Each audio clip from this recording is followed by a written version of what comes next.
바울은 묻습니다. 그러므로 내가 말하노니 하나님이 자기 백성을 버리셨느냐?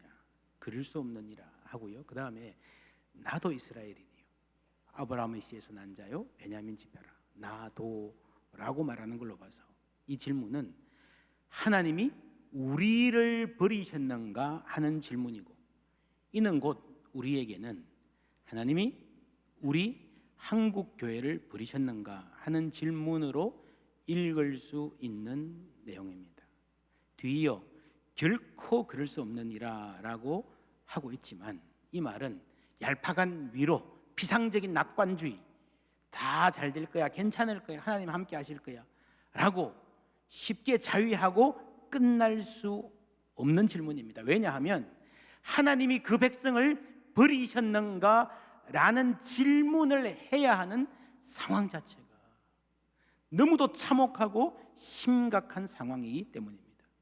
우리는 뼈아프게 물어야 합니다. 한국 교회에 희망이 있을까요? 누구에게 묻습니까? 교회 지도자들에게, 성도들에게, 교회 청년들에게, 교회를 다니다가 실망하여 떠난 사람들에게, 바깥 사람들에게, 기독교에 대해서 특별히 반감을 가진 사람들에게 맞습니다. 다 묻고요, 다 들어야 됩니다, 그 소리를. 그러나 궁극적으로 우리는 하나님께 물어보아야 합니다. 기독교의 현 모습을 비판하는 목소리에는 합리적인 문제 제기가 있습니다. 그러나 신앙의 가치를 인정하지 않는 세상의 생각은 바알의 문화임도 사실입니다. 지금은 많은 부분에서 교회가 세상의 기준도 못 따라가기 때문에 교회가 반성하고 분발해야 하는 국면이지만, 그게 크게 보이지만 원칙적으로 교회는 세상과 같으면 안 됩니다. 사실 세상이 종교에 바라는 것도요, 우리는 이렇게 살아도 당신들은 좀 다르게 살아야 되지 않는가 하는 말이잖아요. 교회는 세상의 손가락질을 받으면서 정신을 차려야 하지만 세상이 원하는 대로 그대로 따라가는 것, 그 속에 답이 있고 그 속에 해결책이 있다고 생각하면 안 됩니다. 여론조사 잘 분석하고 참고하고 냉철하게 현실을 인식해야 되지만, 이런 여론조사 자체가 한국교회의 길을 보여주지는 않습니다. 우리는 여론을 무시하지 말아야 하지만 더더욱 마음을 다해서 하나님께 묻고 하나님의 뜻을 구해야 하는 줄 믿습니다. 이것이 로마서라는 성경 전체의 태도입니다. 구약 하박국 선지자가 고통스러운 현실에서 묻습니다. 하나님께 묻고요, 어떻게 대답하실까 간절한 마음으로 속이 타서 망대 위에 올라가잖아요. 그때 하나님이 주신 말씀이 의인은 오직 믿음으로 말미암아 살리라 였고, 그것이 로마서의 기초입니다. 중심입니다. 이런 하나님께 듣고자 하는 태도가 로마서 전체를 규정하고 있습니다. 하나님이 자기 백성을 버리셨는가? 라는 질문을 해놓고 바울은 구약 성경을 묵상합니다. 사무엘상 12장 22절 함께 읽습니다. 여호와께서는 너희를 자기 백성으로 삼으신 것을 기뻐하셨으므로 여호와께서는 그의 크신 이름을 위해서라도 자기 백성을 버리지 아니하실 것이요. 아멘. 그의 크신 이름을 위해서라도, 너희들을 위해서가 아니라 자신을 위해서라도 버리지 않으실 것이다. 이 말 배후에 있는 사건을 살펴보실 필요가 있습니다. 사사시대 마지막 사사인 사무엘이 이스라엘을 다스릴 동안 평안이 있었습니다. 전쟁만 하면 얻어터지고 깨지던 나라가 사무엘 지도하에 회개하고 나가서 승리하고 강성한 나라, 안정을 찾아가는 나라가 되었습니다. 그런데 문제는 사무엘이 은퇴할 시점이 다가오자 백성들이 와서 사무엘에게 왕을 세워달라고 요구합니다. 이 말을 듣고 사무엘이 굉장히 섭섭해합니다. 침체에 빠집니다. 그때 하나님이 하신 말씀 함께 읽습니다. 여호와께서 사무엘에게 이르시되 백성이 내게 한 말을 다 들으라. 이는 그들이 너를 버림이 아니요 나를 버려 자기들의 왕이 되지 못하게 함이니라. 너와 너의 가문을 거부한 것이 아니라 나를 거부한 것이다. 여러분, 이스라엘을 불러서 하나님이 이루시고 싶었던 것은 하나님의 나라입니다. 하나님의 통치에 순복하는 백성. 그래서 순복하여서 그 복을 누리고 살고 그 삶으로서 하나님의 아름다움을 세상에 전하는, 하나님의 영광을 드러내는 사명을 주신 거예요. 그런데 그들은 인간 왕을 요구합니다. 우리도 저런 나라들처럼 왕이 있으면 잘 될 텐데, 하나님 말씀은 그 왕으로 인해서 이스라엘은 많은 고통을 당할 것이다. 그러나 하나님은 그의 크신 이름을 위해서라도 자기 백성을 버리지 않을 것이다 라는 말씀을 바울이 여기서 함께 나누는 것입니다. 여러분, 하나님께서 이스라엘을 부르실 때에 하나님의 계획이 있으셨습니다. 11장 2절에 하나님이 뭐라고요? 그 미리 아신 자기 백성을 버리지 않으셨다, 미리 아셨다 그랬습니다. 로마서 8장 29절에 이 말 나오죠. 하나님이 미리 아신 자들을, 똑같은 말이죠. 또한 그 아들의 형상을 본받게 하기 위하여 미리 뭐 하셨으니? 정하셨으니. 미리 아시고 미리 정하시고. 30절에 또 미리 정하신 그들을 또한 부르시고 부르신 그들을 또한 의롭다 하시고 의롭다 하신 그들을 또한 영화롭게 하시느니라. 정리하면 미리 아심, 미리 정하심, 한자로 예정이죠. 부르심, 의롭다 하심, 영화롭게 하심이라는 전체 과정 속에서 하나님이 처음을 혹은 두세 단계를 시작하신 거예요. 그래서 하나님이 버리지 않으셨다라는 이 말은요, 단지 그냥 관계를 끊었다, 더 이상 돌보지 않는다, 손절한다라는 말이 아니라 이 큰 계획, 마침내 영화롭게 하실 이 계획을 끝까지 이끌고 가시겠다, 이 계획으로 가는 이 긴 여정을, 그 작품을 포기하지 않으셨다는 말입니다. 우리는 포기하고 싶습니다. 우리는 이제 희망이 없다, 이제 끝이다 느낄 때가 있습니다. 우리만 그런 것이 아니라 성경의 위대한 영웅들도 그랬습니다. 혈혈단신으로 850명의 바알, 아세라 선지자를 대적한 엘리야도 그랬습니다. 이제 안 된다, 이제 끝났다, 나 혼자 밖에 없다, 희망이 없다, 하나님 차라리 죽는 게 낫겠습니다, 아무래도 저는 여기까지인 것 같아요, 더 이상 애쓰고 싶지 않아요, 희망도 없는데. 그런데 하나님 말씀하셨습니다. 함께 읽습니다. 그에게 하신 대답이 무엇이냐? 내가 나를 위하여 바알에게 무릎을 꿇지 아니한 사람 7,000명을 남겨두었다 하셨으니. 아멘. 바알에게 무릎 꿇지 않는 사람 무려 7,000명. 여러분, 바알에게 무릎을 꿇었다라는 말은 무슨 말일까요? 이것은 공개적으로 배교했다는 말이 아닙니다. 요즘 말로 하면 교회 안 나오고 절에 다니기 시작하거나 이슬람 사원에 가거나 그런 게 아니라는 거죠. 멀쩡하게 교회 다닙니다. 장로고 집사고 목사직 유지합니다. 그러면서 마음으로 다른 것을 섬기는 거예요. 바알은 농업 문화의 옵티마이즈, 최적화된 신입니다. 여러분, 하나님은 한 분이지만요, 다신교 사회에는 많은 신이 있잖아요. 그래서 주특기가 있습니다. 한국도 그렇죠. 아기 낳으려면 누구한테 빌어요? 삼신할머니. 받아갈 때는 용왕에게. 신들이 주특기가 있는 거예요. 바알은 농사의 신입니다. 그래, 광야에서는 야훼였지만, 우리가 목축할 때는 하나님 잘 섬기면 뭐 하나님 돌봐주셨겠지만, 이제는 농사를 지어야 되니까 하면서 상황에 따라 바꿔 타는 거예요. 돈 벌 때는 투자의 신, 주식의 신, 주식이 핫해지면, 시험 볼 때는 공부의 신, 결혼해야 되면 연애의 신. 큐피드 아십니까? 연애의 신. 연애의 신에게 잘 보이면요, 결혼 잘하게 해준다는 거죠. 날씬해지고 싶으면 다이어트의 신, 몸짱 되고 싶으면 식스팩의 신. 끝도 없습니다. 바알의 세일즈 포인트는 농업에 강한 신이라는 겁니다. 주력 상품은 뭔가 하면요, 농사에 절대적으로 필요한 것은요, 비를 오게 하는 능력입니다. 바알에게 잘 보여야 비가 올 것이다. 여러분, 엘리야가 바알의 선지자들과 대결할 때에 그 포인트가 뭐였습니까? 어느 신이 비를 오게 하는가? 여기에 그런 배경이 있는 거예요. 날씨 답답한데 비 한 줄기 왔으면 좋겠다, 그 정도가 아니고, 당시의 경제가 완전히 비에 달려 있었습니다. 계속되는 경제 불황, 취업의 난, 지독한 흉년, 배고픔, 그로 인한 가정의 불화, 모든 것이 뻥 뚫어줄 빗줄기에 달려 있었습니다. 농업은 바알이지, 먹고 살려면 바알에게 빌어야지 하는 사람들 앞에서 비를 주관하시는 분도 천지의 주제이신 하나님이시라는 것을 보여준 것이 갈멜산의 사건입니다. 여러분, 골로새서에 보면요, 탐심은 우상숭배라는 말이 나옵니다. 우상숭배는 탐심이에요. 탐심. 하나님을 왕으로 모시고 사는 삶은 이 탐심을 물리치는 싸움입니다.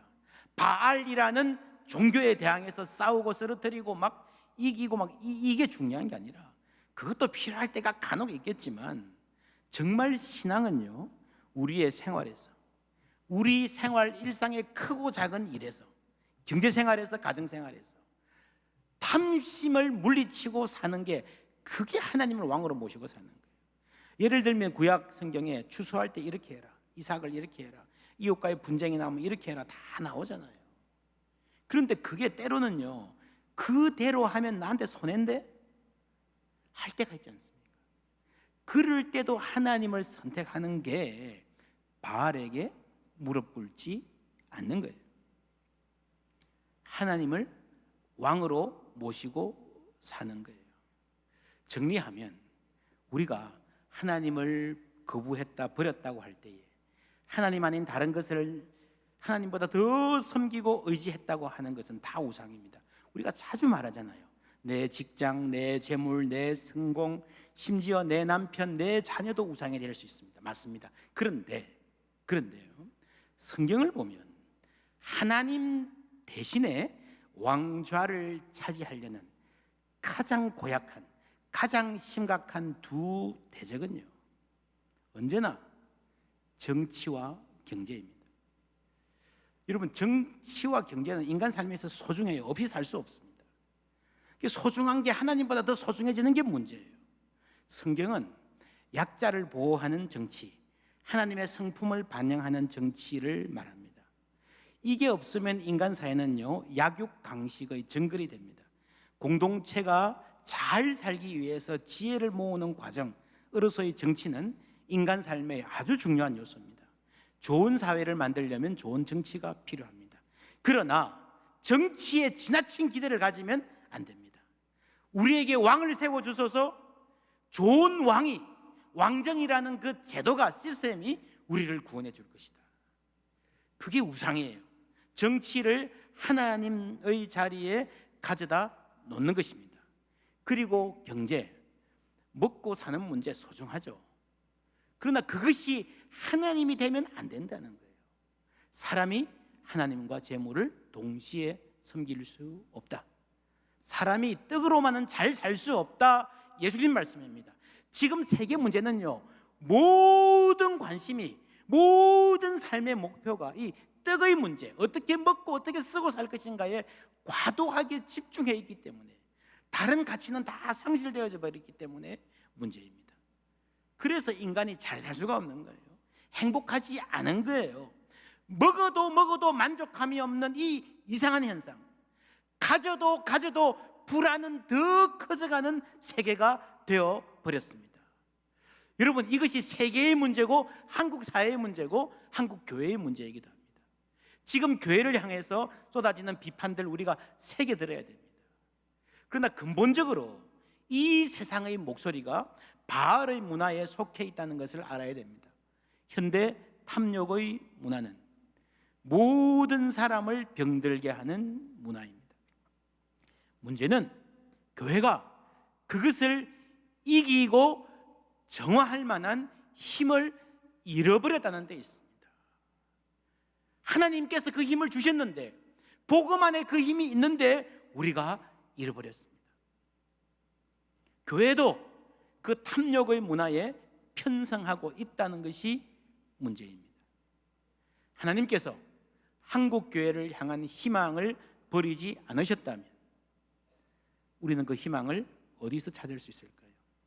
하나님은 바알에게 무릎 꿇지 아니한 사람 7,000명을 남겨두셨다고 했는데 엘리야는 보지 못했습니다. 아무도 없다, 나 혼자만 남았다 그랬습니다. 왜 못 봤을까요? 7,000명이나 되는데. 여러분, 당시 인구로 보면요, 7,000명은 당시 인구가 얼마 안 됐기 때문에 수도로 해봐야 몇만 밖에 안 돼요. 7,000명은 어마어마한 숫자입니다. 적어도 내가 아는 사람 집에 둘러보면 몇 명은 있어요. 몇 명은. 그런데 왜 우리 눈에는 안 보일까요? 목사들 다 썩었어. 목사 같은 목사 하나도 없어. 요즘 장로 같은 장로, 그리스도인다운 그리스도인이 없어. 아무도 없어. 왜 안 보일까요? 저는 이 말씀을 묵상하면서 엘리야의 까막눈이라는 말이 떠올랐습니다. 왜 엘리야는 까막눈이 되었을까요? 어쩌면 너무 열심이었기 때문인지 모릅니다. 혈혈단신으로 나서서 수백 명을 대상으로 극적인 승리를 거두었습니다. 자신의 승리에 도취되었습니다. 극적인 성공을 거둔 사람은요, 그 다음의 밋밋한 일상에 만족 못합니다. 그래서 침체에 빠지는 거예요. 자기도 모르는 사이에 교만해진 거예요. 여러분, 교만한 사람은요 쉽게 절망합니다. 한번 따라해 보시겠습니까? 교만하면 절망한다. 교만하면 절망한다. 지금 한국교회가 절망하고 있는 것은, 희망이 없다고 느끼는 것은 우리가 교만했기 때문인지 모릅니다. 사회를 극적으로 바꾸고 휘어잡고 큰 이벤트하고 뜨들썩하게 잔치하고 마음에 안 드는 사람들 힘으로 누르고, 그게 아니에요. 여러분, 하나님의 말씀은 멀리 있지 않다 그랬잖아요.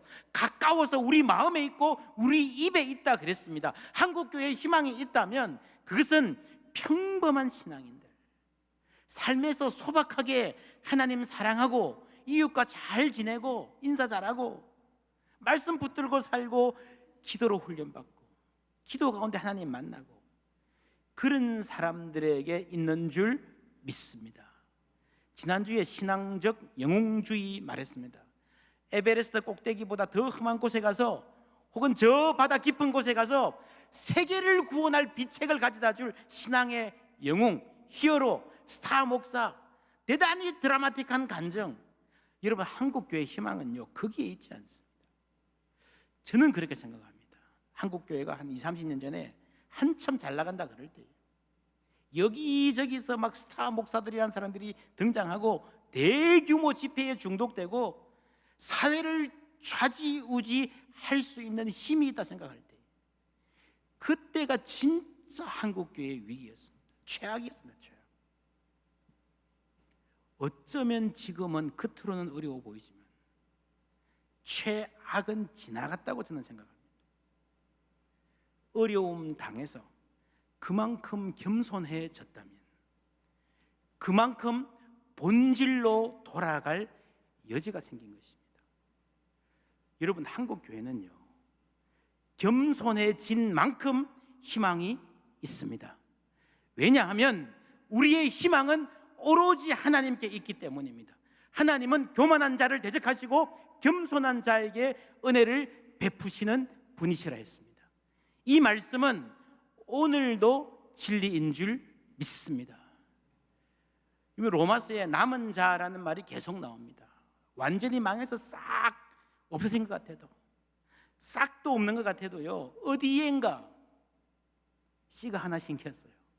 그게 자라면 30배, 60배, 100배의 결실을 맺는, 할렐루야. 그게 하나님의 방법입니다. 하나님께서 그 씨앗, 자신을 위해서 남겨놓으신 이들이 있다는 거예요.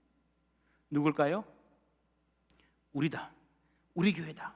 우리가 이만하면 우리야말로 남은 자다 하면요, 그게 바로 위험한 생각입니다.